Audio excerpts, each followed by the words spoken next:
Third grade marks a real transition between the early childhood years where children feel very much at one with the world. In third grade that really changes and they start to ask strange questions like, are you really my mother or my father, and how did I get here? And they often will ask very profound questions about life and how life began, and because they're really starting to feel their own sense of self. To answer this, Rudolf Steiner recommended using the stories of the Old Testament, the picture of Adam and Eve being cast out of the garden.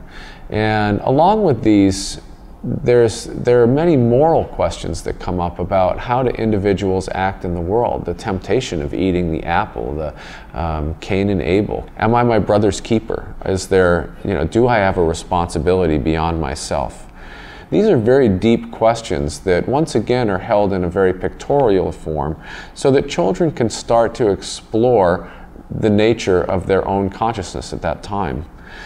But next to that, Steiner said they really need to learn practical things in third grade. One of the things that is a hallmark of our third grade is farming. We have a farm across the street that the children are engaged in actively, and they'll also go and stay for a week on a farm where they live the life of a farmer. They find out what a farmer's life is like. They help in the work of the farm. They help plant or harvest depending on which time of the year they're in. They'll also work with textiles. They'll learn about spinning wool, about weaving, how cotton is produced. They'll learn about the different grains. They'll learn about trades. They'll go to a place maybe where someone's building a house. They'll learn about carpentry and plumbing and the work that electricians do, just to see how people function in the world. And again, working with the images of the story so that it's really a picture that lives in their mind, but also engaging very practically in this work that fills the third grade. Movement is fully integrated into the curriculum of the Waldorf School. In the early grades, a lot of their academic learning is done through movement. In first, second, and even third grade, as much as an hour and 15 minutes of their 2-hour main lesson will be spent in movement.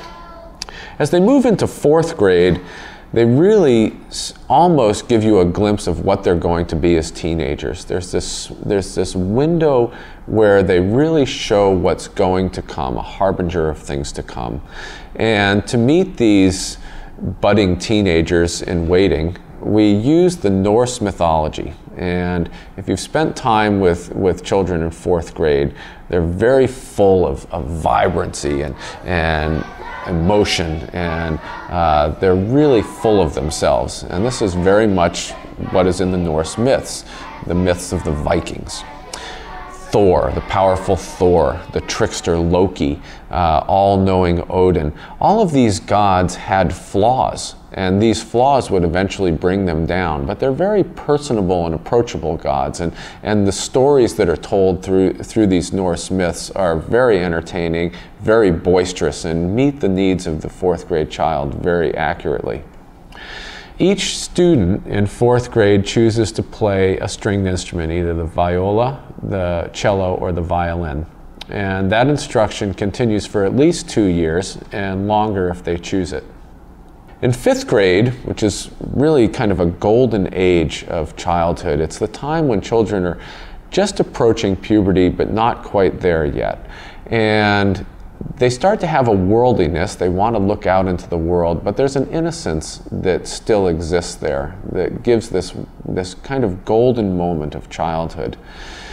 This was best exemplified by the Greeks, obviously, and if you look at Greek statuary, you can see the balance in form, and if you study the Greek society, this picture of soul development artistically along with physical development, the sound mind and the sound body, and academic development, the philosophers that came out of ancient Greece. To get there, though, we go through many of the ancient cultures. We start with ancient India, we go into Persia, Chaldea, Babylonia, Egypt, and then finally into Greece. And in these different mythologies, children are exposed to the way that people began to try to make sense of the world. How did they explain how society began? How did they explain how domesticated animals came to being, how cities and towns came into being.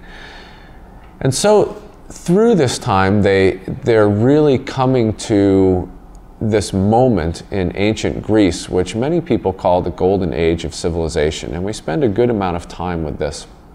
They also in 5th grade do a Waldorf Olympics, where they actually throw the javelin and the discus and do the long jump and running games and a modified form of wrestling. But ultimately what we're really looking at is giving a child an opportunity to explore the capacities of his or her body. And at this age there's a real gracefulness that exists in children that often is lost as they get into the teenage years, when they become a little more angular and awkward as their bodies begin to grow. The movement continues through the grades, although the time devoted to it becomes less as the academic work becomes more intensive in the upper grades. But movements such as juggling, where in 6th, 7th, 8th grade they're learning to juggle things like their social lives with their academic lives and their extracurricular lives, is a wonderful picture of how movement really reflects what children are going through at the different stages of their development. Also in the school we offer a wide range of athletic activities. In the fall we have cross country, which is taken up very enthusiastically by our school. In the winter, we offer girls and boys basketball.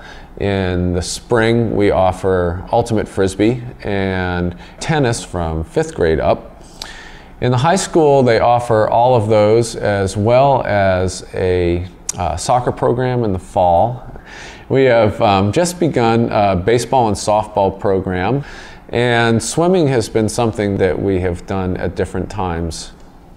In 6th grade, children really start to see things as black and white. And who saw things as more black and white than the Romans?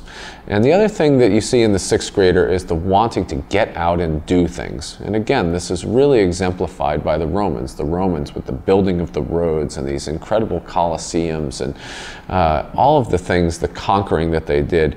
This is very much a picture of the 6th grader. The 6th grader is very aware of him or herself, particularly stepping into the beginning of puberty, but not so aware of others. And if you look at Roman history, the Romans were very good at conquering people, but not so good at being sensitive to what they were conquering. About halfway through the year, they'll then move into the Middle Ages. Now, the Middle Ages are interesting in that it's a picture of what happens to a human being, what happens to a group of people who builds a wall around themselves and isolates themselves from others' ideas. This is obviously something that many teenagers, when they start to get into their own self-interest, have a tendency to do. And by having the picture of what happens to these medieval towns and the strange ideas that they come up with in terms of their religion and their customs and whatnot, is a real picture for the developing adolescent to see what would happen to them if they were not willing to listen to other people's ideas. And eventually they see that in the Crusades, where people take these ideas and march out into the world and are going to have everyone believe what they believe, they see the fallacy of what happens if that is one's orientation toward the world.